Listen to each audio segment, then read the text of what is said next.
This is a Global Skills Podcast, conversations that shape the future of work and learning. We're exploring how we close the skills gap and build a future where everyone has the chance to thrive. From education to business, connecting people, ideas, and opportunities that drive change. It's about collaboration, curiosity, and creating real impact today. Because every skill learned brings us one step closer to a more inclusive world. The Global Skills Podcast, where learning and opportunity come together.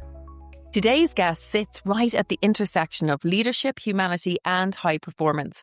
I'm joined by Daniella Freeman, who works on the leadership development at Google for their global business org, and is also an accomplished executive coach supporting senior leaders at the highest level.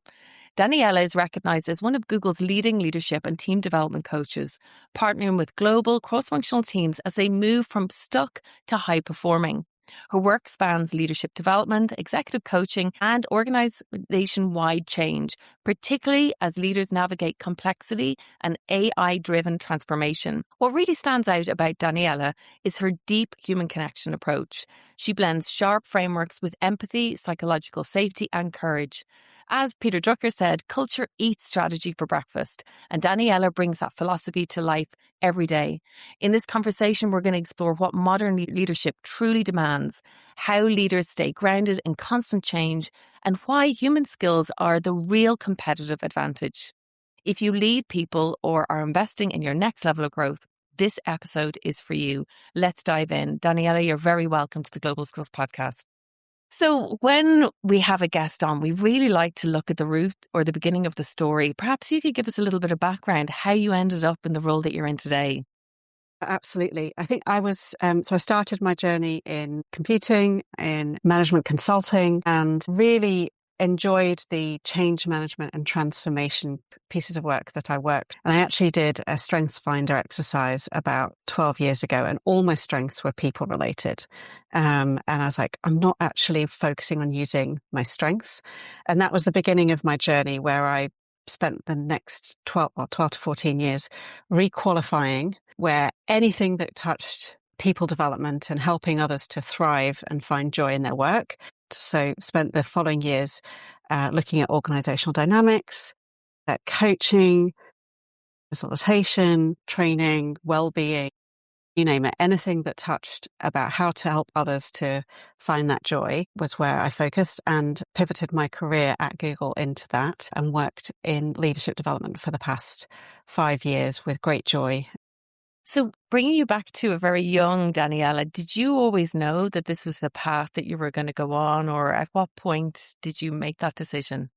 No, I would say no. For me, I think I've always wanted to learn and grow. And for me, I get a lot of joy and energy from growing my own skills and self-reflection, building self-awareness and understanding.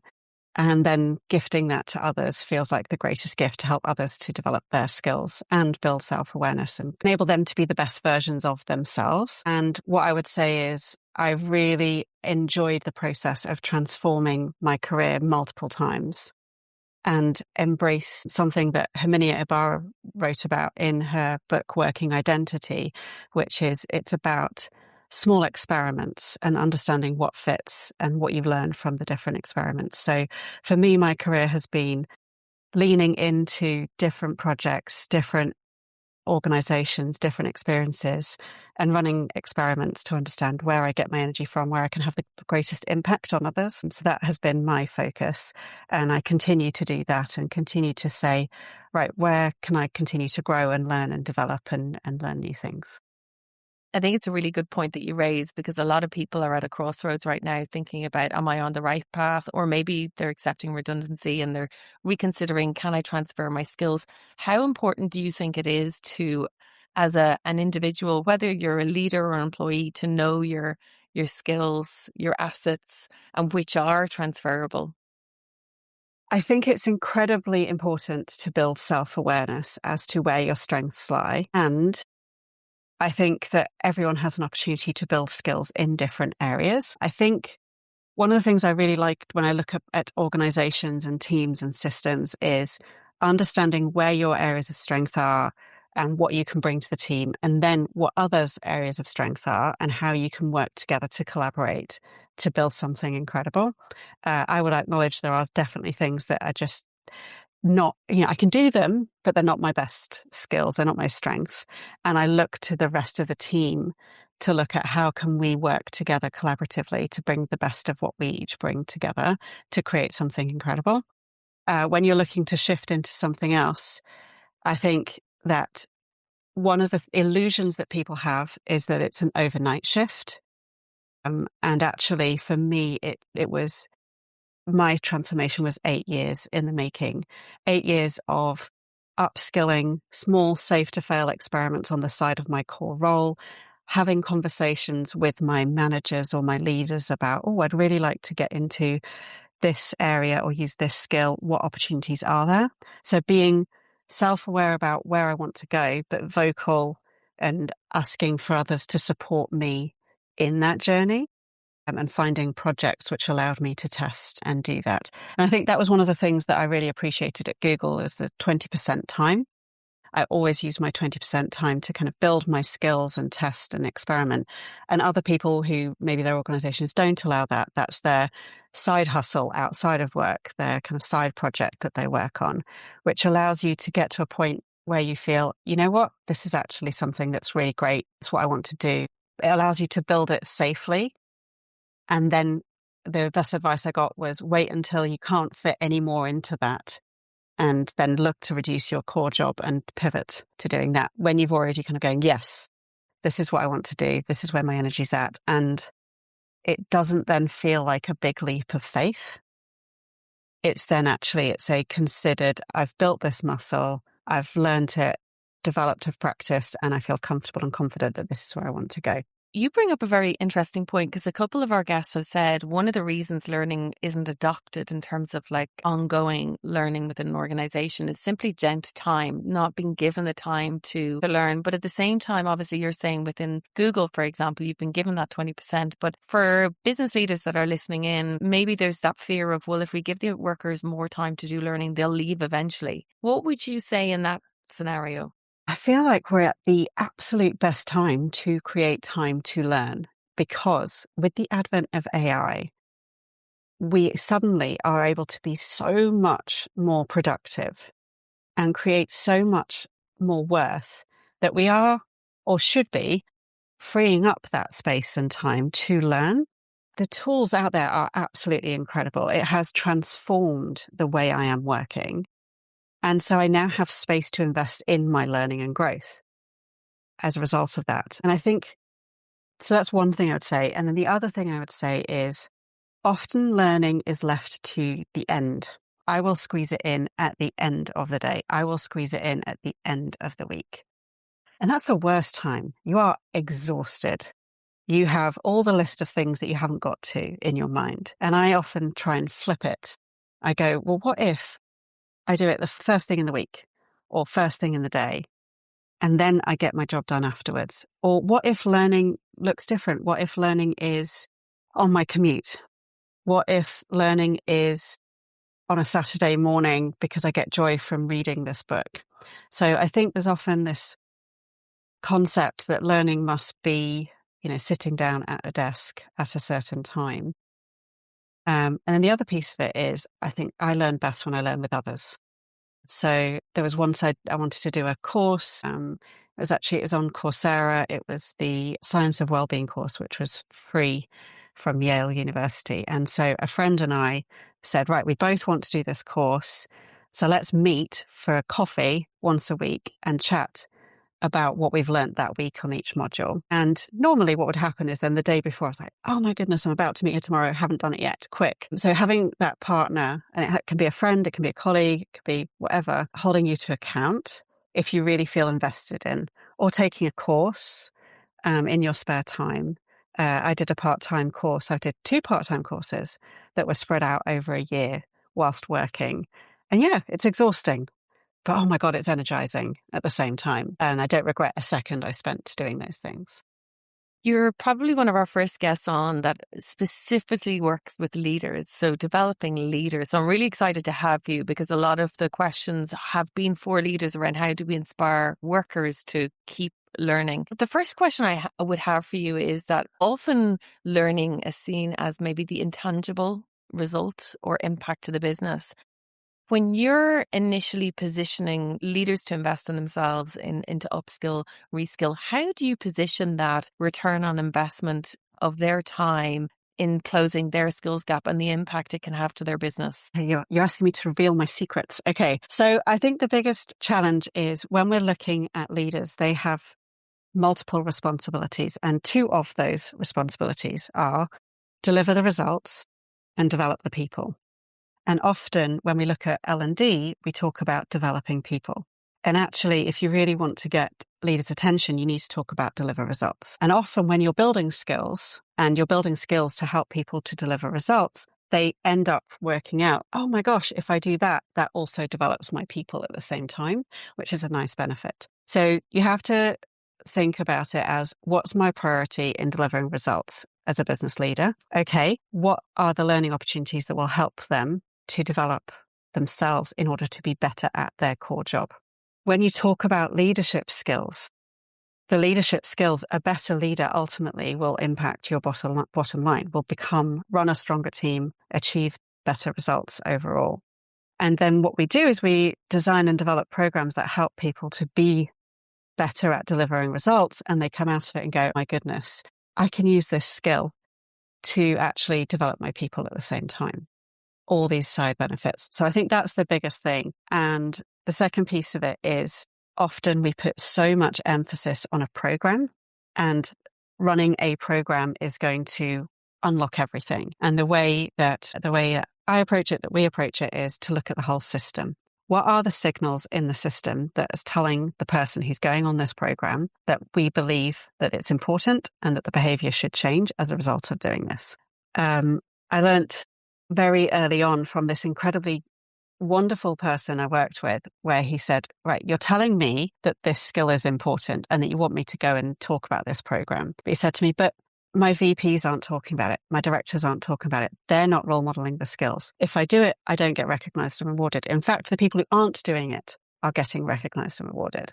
And that was just the best eye-opener years ago into, okay, well, all this systemic change methodology that I used to use when implementing kind of transformational systems change is just as applicable in behavior change from a leadership development perspective. So what we now do is we look at, when we launch a program, who are the VPs who are taking the programs, who are talking about the programs, who are the directors, where are they role modeling it? How are they role modeling it? How are they championing the program? What are the expectations set? Is it clear that the expectations of what they're being told to do match what they're going to be trained to do? And then are they rewarded and recognized for showing those behaviors? And are the people who are not showing those behaviors not rewarded and recognized? And then what other systemic things are pointing them towards exhibiting the behavior? And so I think that's the biggest thing, is that often people go in and say, leaders, go and roll out this training for your team. And they go and do the training, and then they get back to their desk, and all the other system signals are not telling them that this is important. You have to look at it as a system, as a whole system, and work with marketing, with comms, with HR, with strategy and operations, with your learning team, and build an entire system that reinforces that. This connects with something that it's coming up again and again, where L&D has been in silo as such, and it's now playing a really important role in companies to close the skills gap. But at the same time, talent management and talent acquisition, they're looking at different skills. They're actually defining the skills differently. And so you've got all these multiple skills languages happening within the business. And that's before you even look at a global context. That's just within one country, for example. What's the benefit if everyone starts speaking the same language when it comes to skills development, competencies to an organization, and not just for the large companies? Even if we have some leaders from SMB listening today, what would you say is the advantage? If you think about, your goal is to influence someone to say yes to your program because you believe that this is the right program, which is going to build the right skills for your audience. The person at the other side of the table who you are trying to influence is going to have 10 meetings, one with the strategy and operations person who's going to say, this is what we should be doing. One with the HR person who's going to say, this is what we should be doing. One with the comms person who says, this is what we need to plan to be doing. And each one is going to go to them and say, this is the top priority. This is where we need to put the resourcing. This is where we need to put the money. And this is why. You as an L&D person are then just another voice.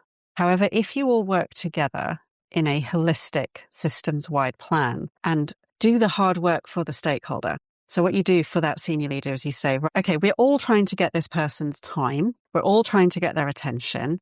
How do we prioritize it for them? What are the top priorities, the absolute musts? What are the nice to haves? And when do we want them to land based on what we know about our audience? And then what do we need from our stakeholder? And where are we going to prioritize resourcing and funding? If you do that hard work for them and then go with one unified voice and you say, right, we've thought about it and this is what's coming this quarter for our target audience. And this is how much resourcing we'll need. And this is where we need you to use your voice intentionally. And this is the funding we'll need. Suddenly, it's much easier for them to say yes to, because they're not being asked by 5 different people for 5 different things for the same audience. They don't then have to do the work. And then when you execute it, suddenly it becomes much clearer. And you can have that conversation in the room beforehand where you're saying, well, hold on a second. I know that my program's really important, but now you've told me about these 3 other things. Actually, I can see it's not going to get any attention.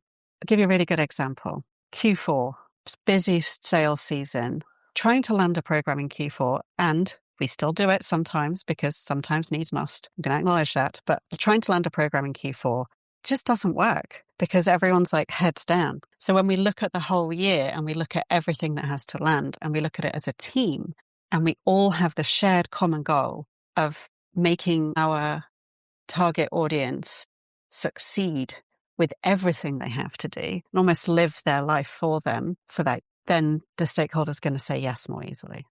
And what about smaller businesses that are listening in going, okay, I don't have a VP that has 6 reports. It's just the CEO, head of talent, and maybe head of recruitment. How important is it that we all come together on that common skills, taxonomy, ontology, plan, or does it not matter when you're a smaller business? So what's interesting, and I have been in this position, when you're in the smaller business situation, you actually have to put those hats on. So whilst you are an L&D professional, and technically your scope is not broader than L&D, because you don't have a strat ops person, you don't have a comms person, you don't have an HR person who has capacity to even think about this. I would challenge you to think that way. I would challenge you to assume, if I were the HR person, if I was the StratOps person, if I was the person doing this training, or if I was the senior stakeholder I'm trying to influence, what are they going to care about? What are the questions they're going to come back to me at? What are all the blockers they're going to hold up against me? And it's one of these things that any small business leader should be and does wear all these hats themselves. So if you can wear the hat for them and live it beforehand and then say, you know what? I'm putting this proposal in for this program to land at this time. I'm being strategic about it because I can see on the map that they've already got these other things. This is your busiest time in the quarter.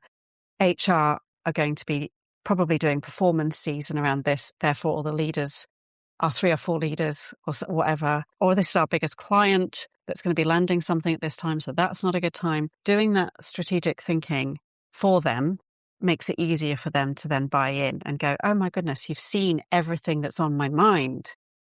Let's talk about what we really need to talk about now. Very interesting. It's a similar approach to, I suppose, solution sales, really sort of making it bespoke to whoever you're speaking to. So it's very easy for them to see the value and impact. I understand it. And what about now? We're in this unusual time where roles are automating. C-suite are trying to work out, well, what part of positions can AI now do? Therefore, what do we need to do in terms of transferring skills, upskilling, reskilling? What advice would you give to leaders today at that decision-making about who do we reskill? Who do we make redundant? What roles do we automate? And how fast should they be making these decisions in light of what's happening in the world? Wow, big questions. And what I would say is, I don't have all the answers. All I've got is my best guess. I was reflecting on when we started talking about doing this podcast a few months ago, and I was reflecting on how my job has changed just in the past 3 months since we started the conversation. The pace of change and what we're doing every day is so accelerated that I think the first thing I would say is what works today will not work in 6 months, will not work in 12 months. So trying to see the future is really challenging. And what that brings to our leaders is often this sense of anxiety and overwhelm. And then what they do is they kind of like, okay, I'm just going to hide in my hole and just pretend it's not happening. And that's the piece I would say, actually acknowledge the anxiety and take it out and look at it and explore what assumptions you're holding and what anxieties you're holding. And actually do the work to go, well, if these are all the risks that I'm worried about, what if each one was a project in itself? What would I do then? In the same way that a number of companies have got a risk management team who look at and manage risk, look at AI in the same way, but instead of managing it kind of by putting it underneath the blanket, take it out and actually manage it as a project. So that's one thing. The second piece I would say is that there are productivity gains that are unlocking human capacity and capability in ways that are really exciting, because actually the work that we're doing is being elevated and what we can actually achieve is so much greater. So embracing it as a positive and exciting and interesting and looking at it from a place of curiosity. What happens if we do this? Let's experiment. Let's be playful and let's look at it. I'd say that's the other one thing. On the how do we structure work, I would almost encourage people to understand what assumptions they hold that must be true at the moment. So at the moment, they're assuming that there are these jobs for X number of people with Y skills, with Z technology.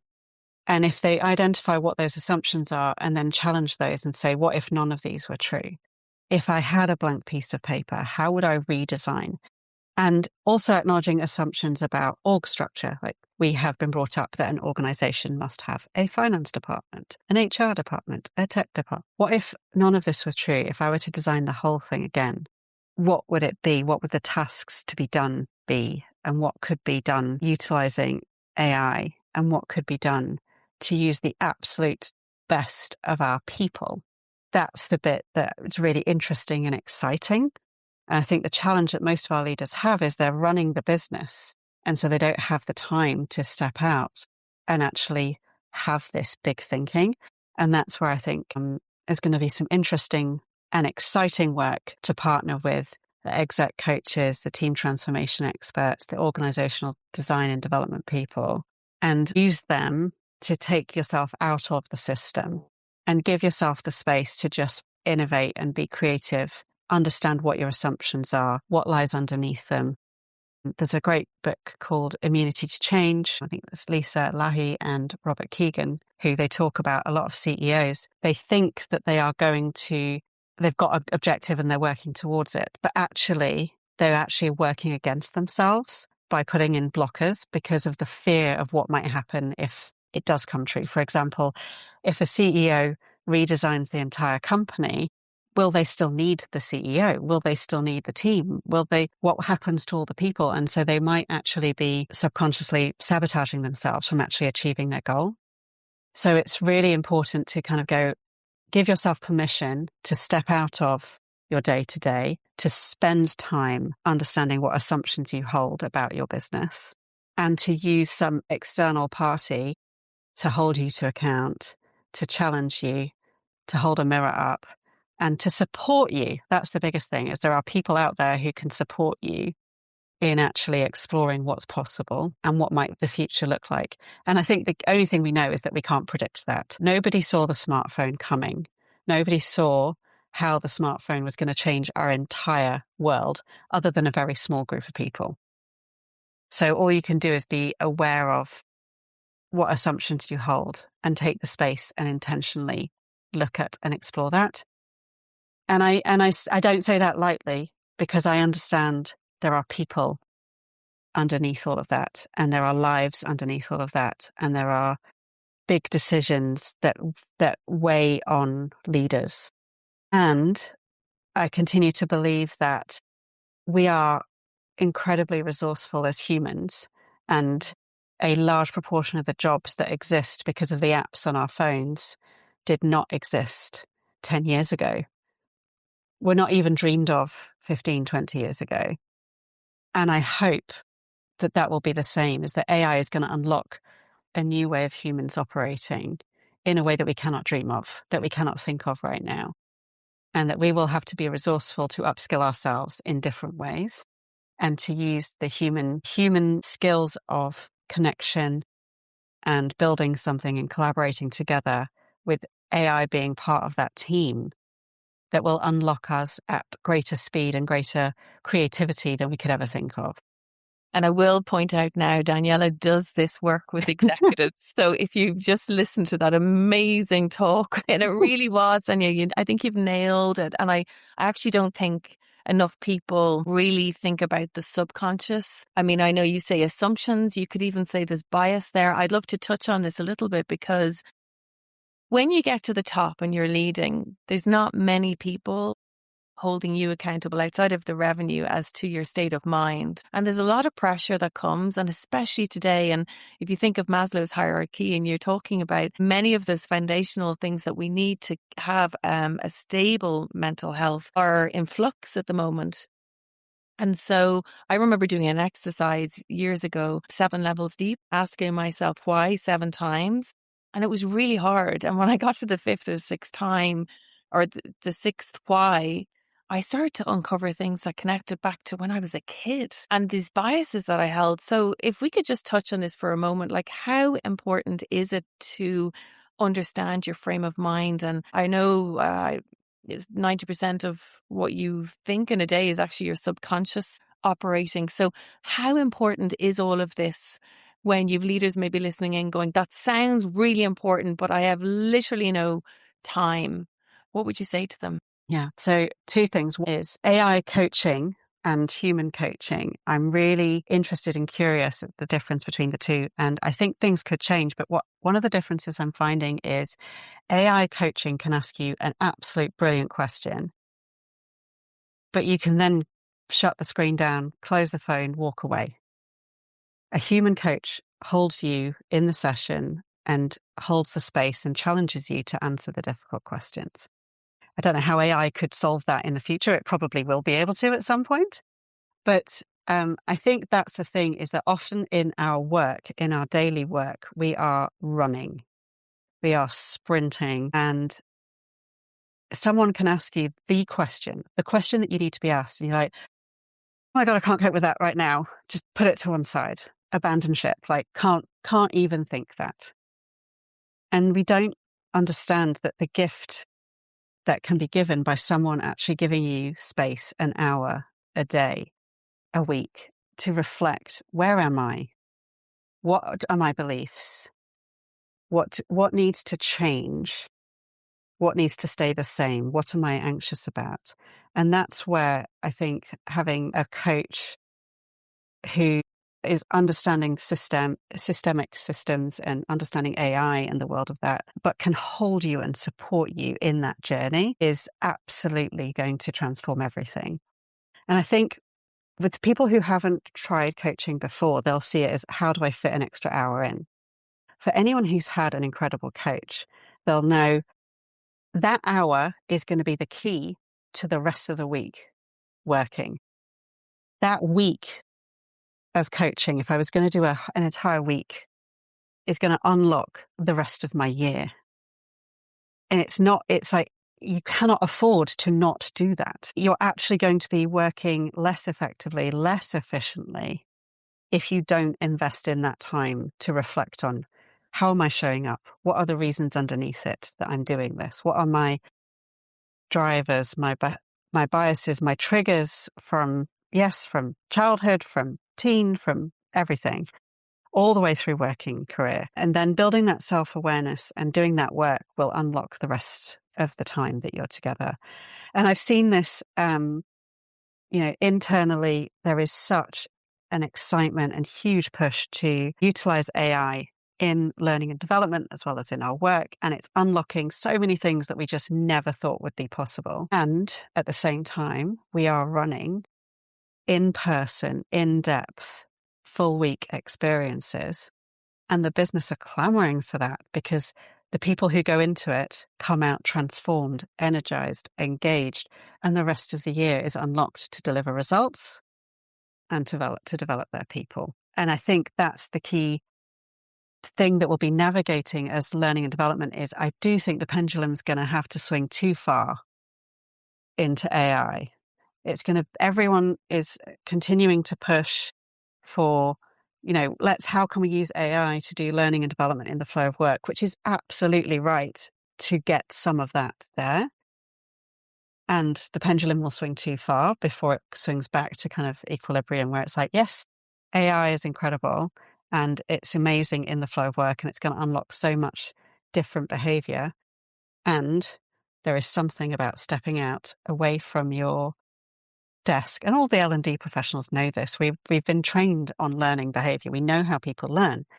Different location, different mindset just allows you to transform yourself. So I would say that I think there's going to be a balance of how leaders can find that spark, that change, that space. Use AI. It's incredible. AI coaching, fantastic. I've got to say, Gemini, from a Google perspective, I do truly believe it's an incredible tool and it's changed the way I operate. There are other tools out there as well, which I'm sure are also great. Having a human there to feel supported, to feel someone else cares and is there with me on this journey, that makes a big difference.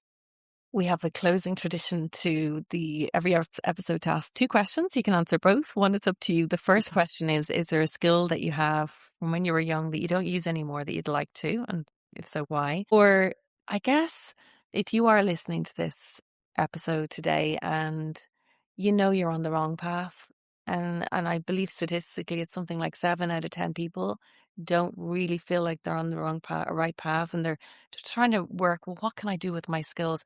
What advice would you give them? Okay. So the first one, it's interesting what pops into your mind. The skill I don't use as much anymore that I love is going to be a bit of a strange one, data analysis and working in spreadsheets. I love data. There's a right answer, there's a wrong answer. Working Identity by Herminia Ibarra is an incredible book which gives you permission to not feel like you have to have all the answers straight away and gives you the tools to explore how to shift over time.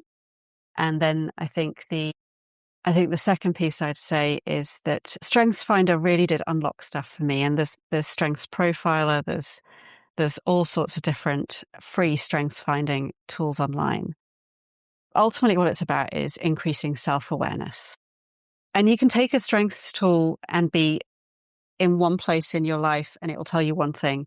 And you can take it 6 months later and it might tell you something else. So don't use it as this is absolutely a reflection of who I am. It is a reflection of who you are in that moment when you answer those questions, and it gives you useful information. And then look for opportunities to utilize those strengths, because I think you get so much joy from using strengths in your work. I think those are the 2 things I would say. Daniella, thanks so much for that. I think today has really opened up my mind to how leaders are human, and the idea that how they think and how they're feeling could be really influencing inertia, or perhaps investing too fast into AI and not considering all elements. But at the same time, if I was to run a smaller type business, the advice that you've given around looking at it from different lenses and different titles within the business, whether you have those titles or not, is really gold. But it's the subconscious, really, as we've hit on today, that is indicating so much of the decisions that you're going to be making. So I just want to say thank you so much for sharing so many insights today and coming on the Global Skills Podcast. It's been an absolute pleasure. Thank you so much. I really enjoyed the conversation. Whether you're leading a business, shaping education, planning your next career move, or just starting out, you're part of a global conversation about how we learn, work and grow. If you've enjoyed this episode, remember to subscribe so you never miss what's next. And for early access to new episodes, first invites to events, and a chance to connect with others driving real change, join the community at globalskillspodcast.com, because the future of skills belongs to all of us.